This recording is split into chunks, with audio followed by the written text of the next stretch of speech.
Hi friends, అందరికీ నమస్కారం. ఈ వీడియోలో వార్తల్లో నిలిచిన అంతర్జాతీయ, జాతీయ, రాష్ట్రీయ అంశాలకు సంబంధించి కరెంట్ అఫైర్స్, అదేవిధంగా సైన్స్ అండ్ టెక్నాలజీ, స్పోర్ట్స్కు సంబంధించిన అంశాలు చూద్దాము. తెలంగాణలో కొత్తగా కొలువైన రాష్ట్ర ప్రభుత్వము ప్రతి ఒక్క శాఖను సమీక్షించే నేపథ్యంలో విద్యాశాఖతో సమీక్షను నిర్వహించారు. ఈ విద్యాశాఖతో చేసిన సమీక్షలో బడి లేని ఊరు ఉండొద్దంటూ మూసివేసిన బళ్లను తిరిగి తెరిపించాలి, మన ఊరు మన బడి అనే ప్రోగ్రాం ద్వారా నిధుల వినియోగం పైన విచారణ చేపట్టాలంటూ ఉమ్మడి జిల్లాలో నైపుణ్య వర్సిటీలను అదేవిధంగా విద్యాశాఖ సమీక్షలో సీఎం రేవంత్ రెడ్డి గారు సమీక్షించారు. ఈ నేపథ్యంలో త్వరలోనే మెగా డిఎస్సి అనేది వేసి ఉపాధ్యాయులను నింపాలని చూస్తున్నారు. ప్రతి జిల్లాలో నైపుణ్య విశ్వవిద్యాలయాలను, స్కిల్ యూనివర్సిటీలను ఏర్పాటు చేయాలని, అదేవిధంగా మన ఊరు మనబడి కార్యక్రమం ద్వారా క్రమంగా శనివారం ముఖ్యమంత్రి సచివాలయంలో ఉన్నత స్థాయి సమీక్ష నిర్వహించారు. బాసర ట్రిపుల్ ఐటీ విద్యార్థులకు ల్యాప్టాప్లు పంపిణీ చేశారు. ఈ సందర్భంగా చదువు కోసం ఇతర గ్రామాలకు, పట్టణాలకు వెళ్ళే పరిస్థితి ఇప్పటి నుంచి ఉండొద్దని, ఆ కొరతను తీర్చేందుకే వెంటనే మెగా డిఎస్ అనేది నిర్వహించాలని నిర్ణయించారు. దీనిలో సర్వశిక్ష అభియాన్ ఎస్ఎస్ఏ నిధులతో మన ఊరు మనబడి కార్యక్రమాన్ని ఇప్పటిదాకా చేసిన ఖర్చులు, అదనపు వాటికి అనుగుణంగా సమీక్ష చేశారు. ఈ సందర్భంగా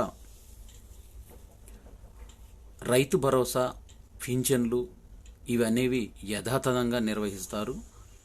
కానీ కొత్త వారికి అర్జీలు ఇవ్వండి అంటూ ప్రజాపాలన దరఖాస్తులపైన కూడా ఒక క్లారిటీ అనేది ఇచ్చారు. ఇదివరకు ఎవరైతే ఈ ప్రయోజనాలను పొందుతున్నారో తిరిగి వారు కొత్తగా అప్లికేషన్స్ పెట్టుకునే అవసరం లేదని, పాత పద్ధతిలోనే వాళ్లకు ఇస్తామంటూ ఈ సందర్భంగా తెలిపారు. ప్రపంచాన్ని శాసించే స్థాయికి భారతదేశం ఎదుగుతుందంటూ కేంద్ర మంత్రి అయిన కిషన్ రెడ్డి ఈ సందర్భంగా తెలిపారు. హైదరాబాదులో రవీంద్ర భారతిలో నిర్వహించిన తెలుగు సంఘం, అమెరికా తెలుగు సంఘం ఆట వార్షిక కార్యక్రమాల వేడుకలో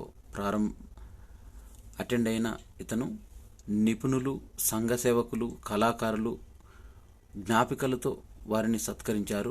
సినీ నటుడు రాజేంద్ర ప్రసాద్కు ఆట జీవన సాఫల్య పురస్కారాన్ని ఈ సందర్భంగా అందజేశారు.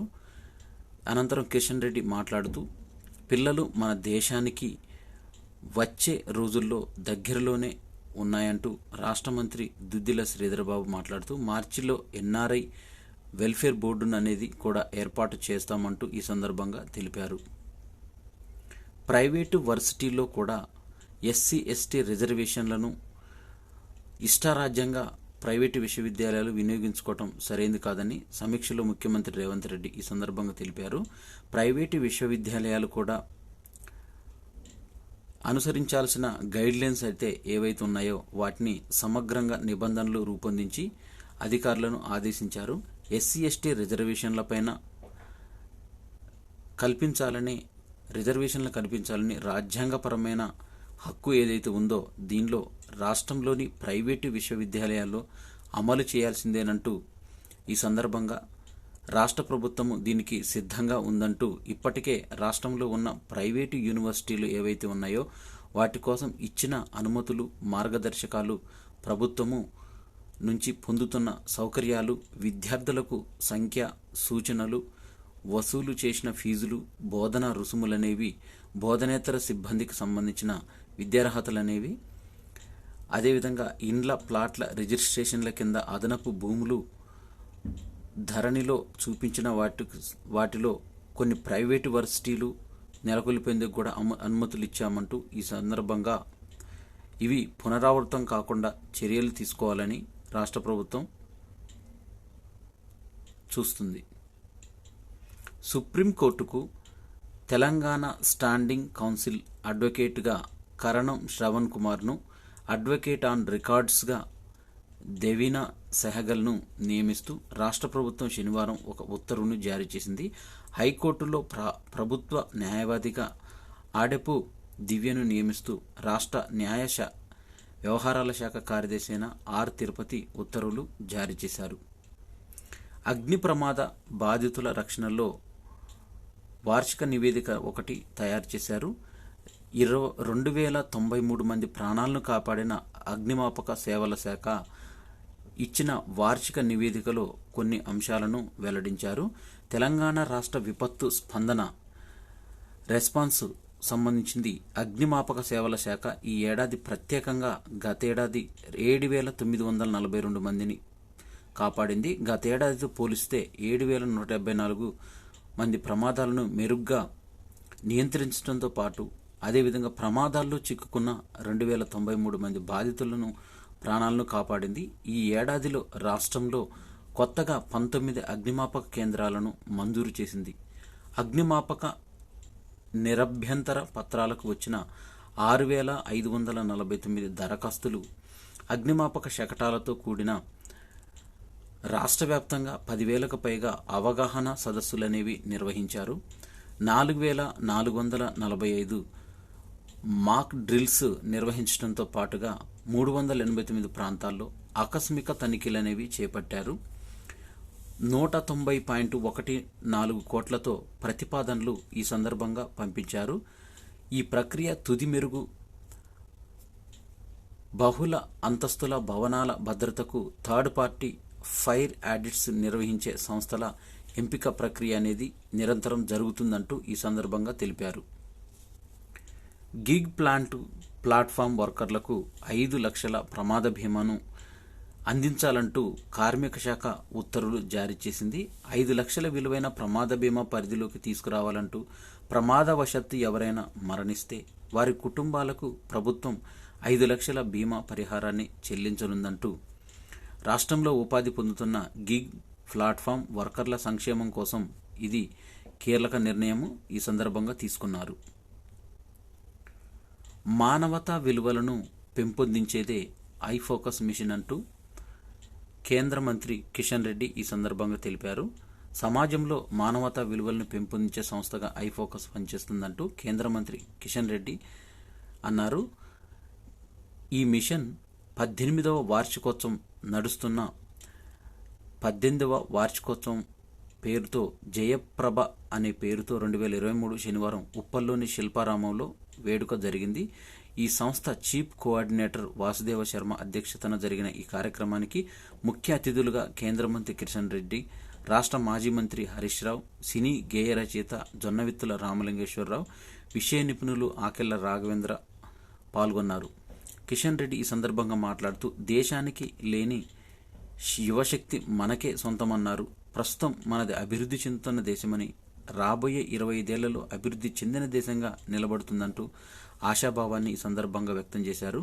మాజీ మంత్రి హరీష్ రావు మాట్లాడుతూ బడిలో పుస్తకంలోని పాఠాలు, గుడిలో వేదాలలోని సారాన్ని బోధిస్తే ఐఫోకస్ మిషన్ మాత్రం మానవ జన్మకున్న సార్థకతను బోధిస్తుందంటూ ఈ సందర్భంగా తెలిపారు. తెలంగాణలో యువతకు టాటా నైపుణ్య శిక్షణ కేంద్రం 50 మంది ప్రభుత్వ ఐఐటీల్లో 5 ఏళ్ల పాటు ఉచితంగా ప్రాజెక్టును అందించుతుంది. 2,000 కోట్ల ఖర్చుతో యంత్రాలు, పరికరాలనేవి ఏర్పాటు చేస్తుంది. పాలిటెక్నిక్ ఇంజనీరింగ్ విద్యార్థులకు ఇందులో శిక్షణ అనేది ఇస్తుంది. టాటా టెక్నాలజీస్ ప్రతినిధులతో సీఎం రేవంత్ రెడ్డి సమీక్షించారు. 2,000 కోట్లతో ఉపాధి ఆధారిత పారిశ్రామిక శిక్షణ అందించేందుకు టాటా టెక్నాలజీస్ సంస్థ ముందుకు వచ్చింది.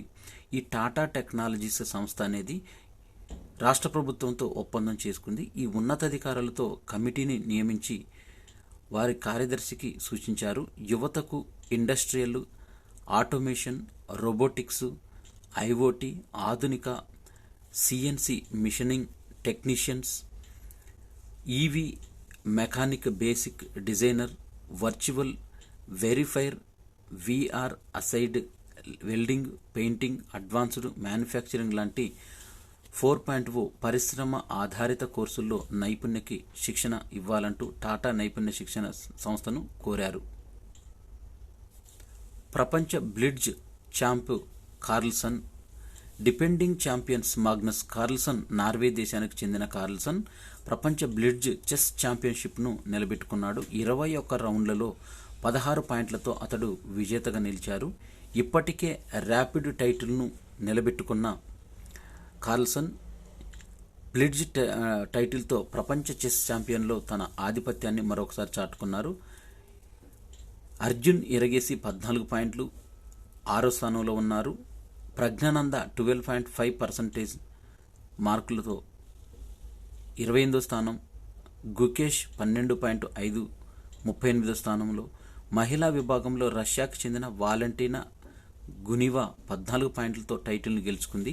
11 పాయింట్లు సాధించిన ద్రోణవల్లి హారిక 7వ స్థానంలో ముగించింది. కోనేరు హంపి 10.5 పాయింట్లతో 17వ స్థానంలో నిలిచింది.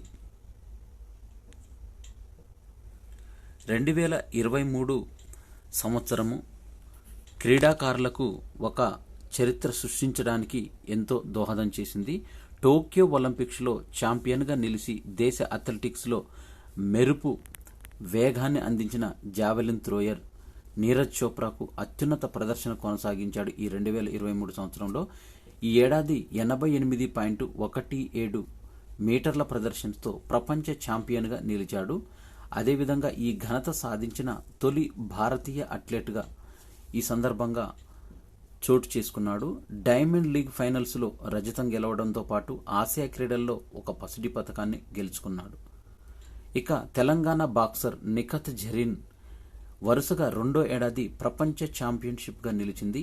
50 కేజీల విభాగంలో ఫైనల్లో న్యూయన్ వియత్నాంను ఓడించింది.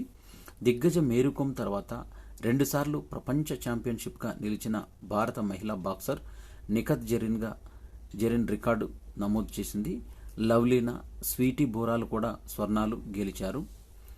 ఇక భారత బ్యాడ్మింటన్ పురుషుల డబుల్స్ చరిత్రలో సాత్విక్ సాయిరాజ్, ముంబైకి చెందిన చిరాగ్ శెట్టి జోడీ ఈ ఏడాది ఆసియా క్రీడల్లో స్వర్ణం, Asia championship title, Indonesia open super 1000, Korea open super 500 ట్రోఫీలు గెలిచారు. నంబర్ 1 ర్యాంకును కూడా సొంతం చేసుకున్నారు. దేశంలోనే అత్యంత క్రీడా పురస్కారమైన ఖేల్ రత్నకు కూడా ఈ జంట ఎంపికైంది. ఇక ప్రజ్ఞానంద ప్రపంచ చెస్లో భారత యువ సంచలనమైన ప్రజ్ఞానంద ప్రకంపనలు సృష్టించాడు. ఈ సంవత్సరము 2వ స్థానంలో నిలిచాడు. ఫైనల్లో ట్రై బ్రేక్ దిగ్గజమైన కార్ల్సన్ చేతిలో ఓడిపోయాడు. టోర్నీలో తుది పోరు వరకు చేరిన పిన్న వయస్కుడిగా ఆటగాడిగా చరిత్ర సృష్టించాడు. క్యాండిడేట్స్ టోర్నీకి అర్హత కూడా సాధించాడు.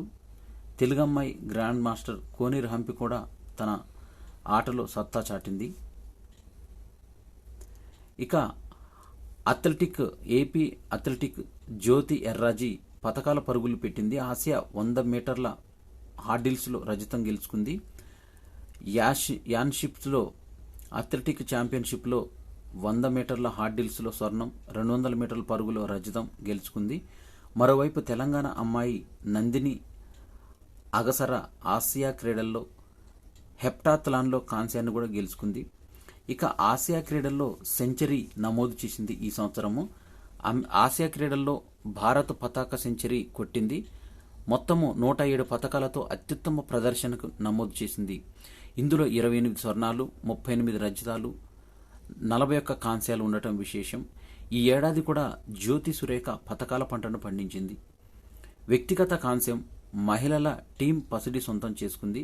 ఇక ప్రపంచ కప్ పోటీల్లో 4 స్వర్ణాలు 2 కాంస్యాలు ఖాతాలో వేసుకుంది. రిక్వర్ ఆర్చరీలో ఏపీ కుర్రాడు బొమ్మదేవర ధీరజ్ పారిస్ ఒలింపిక్స్ కోటాలో కూడా స్థానం సంపాదించాడు. ఇక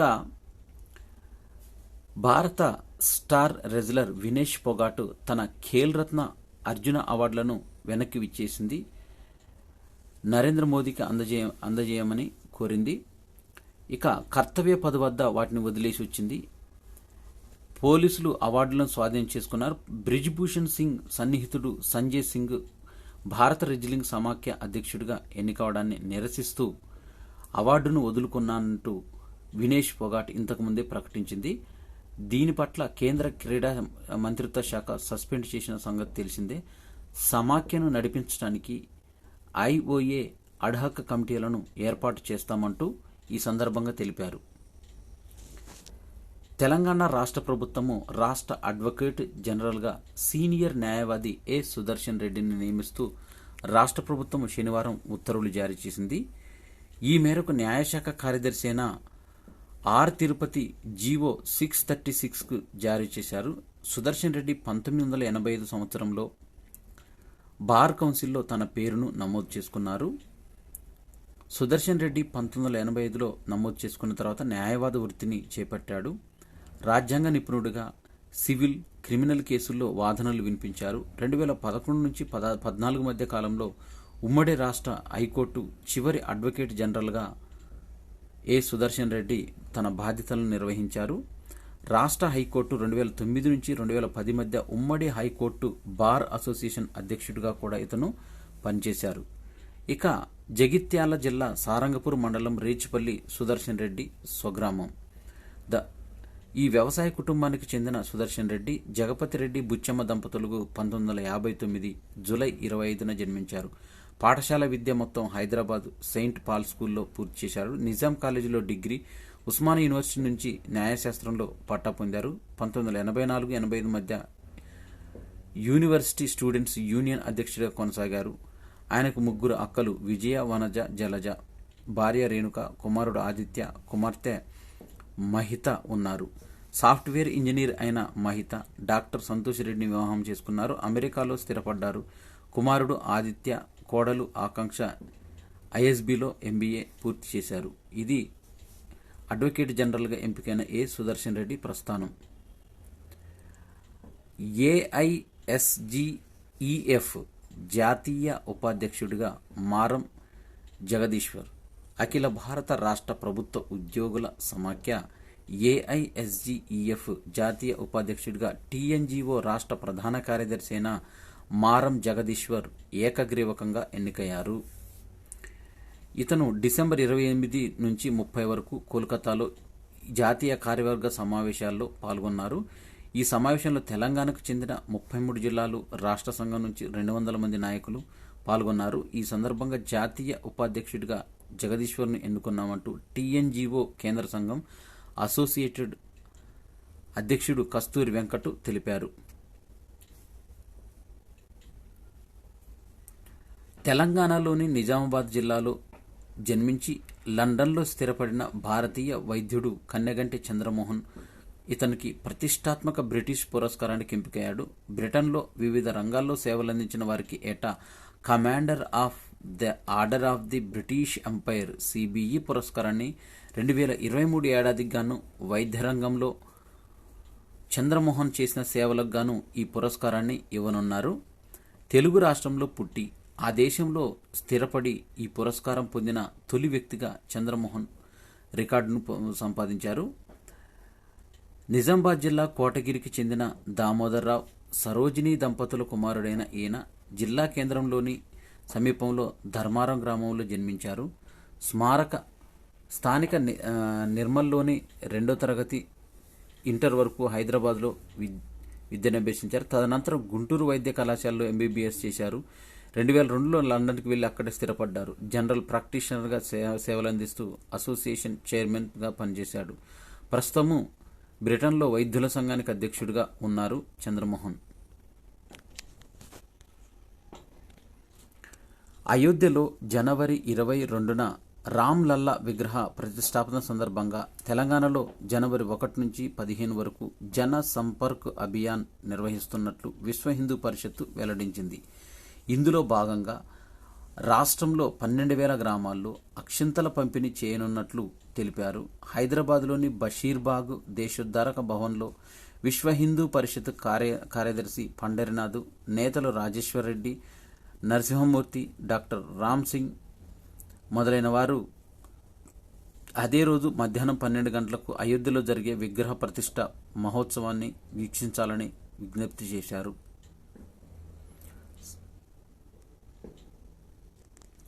2024 సంవత్సరము ప్రతి ఒక్కరికి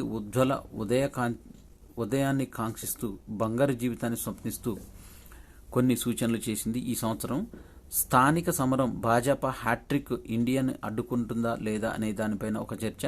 జమ్మూ కాశ్మీర్లో 370 ఆర్టికల్ రద్దును తొలిసారిగా చేపట్టింది. నాసా మళ్లీ జాబిల్లి దగ్గరకు వెళ్లడానికి ప్రయత్నిస్తుంది. సెన్సెక్స్ దాదాపుగా 70,000 మార్కును దాటి రికార్డు కొట్టింది. శుక్రయాన్, మంగళయాన్ 2 ప్రయోగాలను కూడా చేపట్టడానికి సన్నాహాలు చేస్తున్నారు. ఒలింపిక్స్ విజయ దుందుబి మోగించేదెవరో నెక్స్ట్. అమెరికాలో పోరులో పగ్గాలు ఎవరికో దక్కుతాయి. 74 దేశాల్లో ఎన్నికలనేవి ఈ సంవత్సరం నిర్వహించనున్నారు. అయోధ్యలో రాముడి దర్శనం 2024లో దక్కుతుంది. చైనాలో కామ్రేడ్ల పాలనకు 75 వసంతాలు పూర్తి చేసుకోబోతుంది 2024 సంవత్సరము. చాలా అద్భుతాలు సృష్టించడానికి 2024 మనందరి కోసం రెడీగా ఉంది. అయోధ్యలో రామమందిర ఓపెనింగ్ తర్వాత 22న అందరి ఇళ్లలో శ్రీరామ జ్యోతిని వెలిగించండి అంటూ భారత ప్రధాని నరేంద్ర మోడీ ఈ సందర్భంగా తెలిపారు. 8 రైళ్లకు పచ్చజెండా ఊపారు. 15 కిలోమీటర్ల మేర రోడ్డు షోను కూడా నిర్వహించారు. విమానాశ్రయాల్లో శ్రీరామ ఘట్టాన్ని ఏర్పాటు చేశారు. అయోధ్యలోని లతా మంగేష్కర్ చౌక్లో ఏర్పాటు చేసిన వీణ. న్యాయవాదులు లేఖలు, చీటీల ద్వారా కేసుల వాయిదా కోరే విధానాన్ని నిలిపేస్తూ సర్వోన్నత న్యాయస్థానం రిజిస్ట్రీ జారీ చేసిన 2 ఉత్తర్వులపైన సుప్రీంకోర్టు బార్ అసోసియేషన్ శనివారం తీవ్ర అభ్యంతరం అనేది వ్యక్తం చేసింది. ఈ మేరకు సుప్రీంకోర్టు ప్రధాన న్యాయమూర్తి అయిన సిజేఐ జస్టిస్ డివై చంద్రచూడ్కు ఒక లేఖ ద్వారా తెలిపింది. జాతీయ లోక్ అదాలత్. ఈ లోక్ అదాలత్ ఎందుకు నిర్వహిస్తారంటే పెండింగ్ కేసులు, పరిష్కారం కాని కేసులను శిక్ష తగ్గిస్తూ తీసుకునే కేసులకు దాదాపుగా వీటికి త్వరలో తక్షణం పరిష్కరించే విధంగా చేపట్టేదే ఈ లోక్ అదాలత్. జాతీయ లోక్ అదాలత్లో భాగంగా రాష్ట్రంలోని అన్ని కోర్టుల్లోనూ శనివారం జరిగిన లోక్ అదాలత్లో 39,24,000 కేసులు పరిష్కారమయ్యాయి.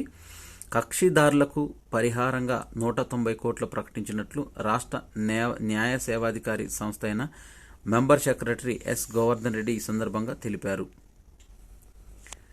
Zoya Lukas group chairman M D Joy Alukkas స్వీయ జీవిత చరిత్ర అయిన స్ప్రెడింగ్ జాయ్ పుస్తకాన్ని భారత ప్రధాని నరేంద్ర మోడీ ఢిల్లీలో ఆయన నివాసంలో అందజేశారు.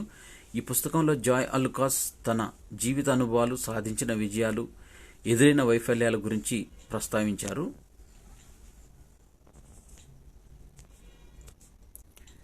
ఇవి డిసెంబరు 31, 2023కు సంబంధించిన కరెంట్ అఫైర్స్. ఈ వీడియో నచ్చినట్టయితే లైక్ చేయండి, షేర్ చేయండి, కామెంట్ చేయండి. ఈ వీడియో పైన ఏమన్నా సందేహాలుంటే కామెంట్ బాక్స్లో కామెంట్ చేయండి. Thanks for watching.